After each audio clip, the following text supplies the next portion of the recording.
भगवान गोमतेश्वर बाहुबली के इन बेटे बेटियों ने एक क्षण के लिए भी अपरिग्रह का सिद्धांत भुलाया नहीं। मैं आपको कुछ आंकड़े बताता हूं, आप ध्यान से सुनिए।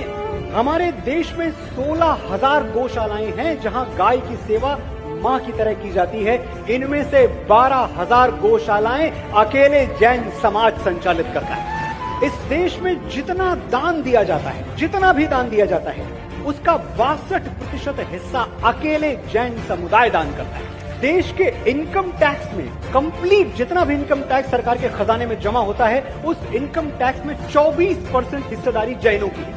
अगर मैं एक लाइन में बोलूं तो ये जो नया भारत है जिसके नव निर्माण में मैं और आप जुटे हुए हैं, इस नए भारत के निर्माण में 1/4 25% भागीदारी अकेली जैनों की है। और जैन गिनती में कितने हैं? 0.37%, यानी आधे प्रतिशत से भी कम।